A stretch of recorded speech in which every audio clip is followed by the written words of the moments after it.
ඉතින් අද අරගෙන ආවේ මෙඩිකල් ෆැකල්ටි එකේ ඉනගරේෂන් සෙරමනි එක දවස. සෙරමනි එකට සාරිය අඳින්න කියලා තිබුණ නිසා මං උදෙන්ම ගියා සැලුන් එකට සාරිය එක අඳ ගන්න. එතකොට ගොඩක් පරක්කු වෙලා තිබුණ නිසා ටට්ටක් ගාලා ලෑස්ති වෙන්න උනා ඉතින්. සෙරමනි එක තිබුණේ අපේ මේන් කැම්පස් එකේ නිසා අපි මුලින්ම ගියේ මේන් කැම්පස් එකට. අම්මෝ ළමයි ඔයගොල්ලන්ට කියන්න තේරෙන්නේ නැහැ කැම්පස් එක ඇතුළට යනකොට අද ඉඳන් මගේ ජීවිතයේ අලුත් පරිච්ඡේදයක් ආරම්භ වෙනව නේද කියලා දැනෙන හැඟීම ඒක මාරම විදිහට දැනෙන ෆීලිං එකක්. ඉතින් ඔයාලත් මේක අනිවාර්යෙන් අත්විඳින්න ඕනේ. මම දැකපු කැම්පස් වලින් ලස්සනම තවත් කැම්පස් එකක් තමයි වයිබ කැම්පස් එක. චුට්ටක් පරක් වෙලා තිබ්බත් ඉතින් අපේ ටයිම් එකටම යන්න පුළුවන් වුණා කොහොම හරි. එදා තවත් විශේෂත්වයක් තිබුණා. අපේ සීනියර් අක්කලා අයියලාගේ වයිට් කෝට් සෙරමනි එකක් තිබුණේ අපේ ඉනගරේෂන් සෙරමනි එක දවසේමයි. අපි ඇතුළට යනකොටත් ලස්සනට ඔඩිටෝරියම් එක ඩෙකොරේට් කරලා තිබුණා. ඇත්තටම කට්ටියන්ගේම පළවෙනි වතාවෙ හින්දා හැමෝම එක්සයිට් වෙලා තමයි හිටියේ. බයෝ කරපු ළමයි දන්නවා මේ වගේ තැනකට එන්න මෙඩිකල් ෆැකල්ටි එකට සිලෙක්ට් වෙන්න කොච්චර මහන්සි වෙන්න ඕනද කියලා. ඒ විදිහටම මේ වයිට් කෝට් සෙරමනි එක දකිනකොට අපිට හිතුණා මේ අයියලා අක්කලා කොච්චර මහන්සි වෙන්න ඇතිද මේ අවුරුදු 2.5ක් පුරාවට කියලා. ඉතින් ළමයි උනන්දු වුණොත් කරන්න බැරි දෙයක් නෑ. අහලා තියෙනව නේද කියමනක් තියෙනවා මහන්සියේ තරමට තමයි ප්‍රතිඵල ලැබෙන්නේ කියලා.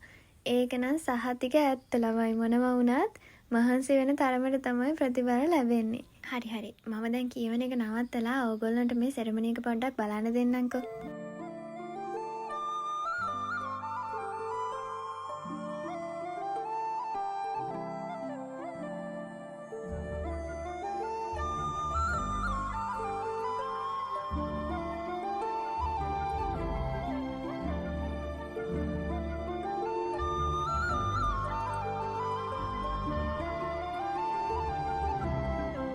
සෙරමනි එක ඉවර වෙනකොට නම් චුට්ටක් පරක්කු වුණා. අපි මාර බඩගින්නේ හිටියේ. ඊට පස්සේ ඉතින් එළියට ගියව ගමන් කරේ කන්නේ මොනවා වුණත් ඉතින් දෙයියනේ කියලා මගේ හොඳම යාළුවා මගේ හැම දෙයකදීම ළඟින් ඉන්නවා. ඊට පස්සේ අපි කෙලින්ම ගියේ මෙඩිකල් ෆැකල්ටි එකට. ජීවිතේ පළවෙනි වතාවට හරි ලස්සනට දේවල් සිද්ධ වෙනකොට මටත් හිතා ගන්න බැරි වුණා අනේ දෙයියනේ මමත් අද වගේ දවසකට මූණ දෙනව නේද කියලා.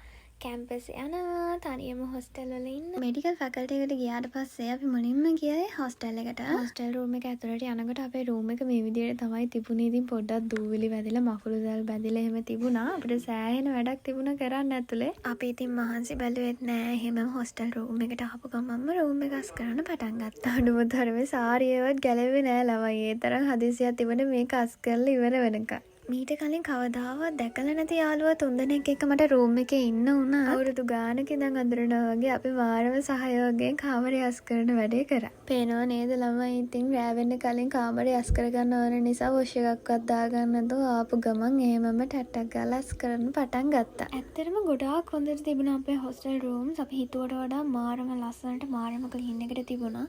පොඩ්ඩක් දූවිලි වැදලා තිබුණ එක ඇරෙන්න නැත්තම් මාරම ලස්සනට තිබුණ අපේ හොස්ටල් රූම් ටික ඔයගොල්ලන්ටම පේනවා ඇතිනේ. කොහොම හරි ඉතින් අස් කරලා ඉවර වෙනකොට නම් හවස 6:00 මං හිතන්නේ 6:45 වගේ වුණා. අස් කරාට පස්සේ මෙන්න මේ විදිහට තමයි අපේ කාමරේ තිබුණේ.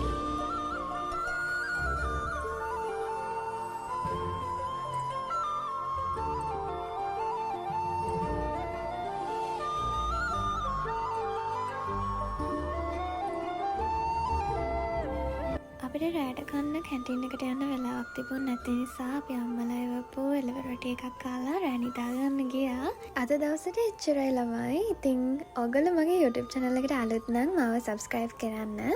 ඉස්සරහටත් ඔයගොල්ලන්ට ලස්සන වීඩියෝස් අරගෙන මම බලාපොරොත්තු වෙනවා. ඉතින් ඔයගොල්ලෝ ආස කරන විදිහට ඔයාලට ඕන වීඩියෝ එකක් තියෙනවා නම් පහලින් කමෙන්ට් එකක් දාගෙන යන්න. බයි බයි ළමයි. අපි ආය අලුත් වීඩියෝ එකකින් හම්බෙමු.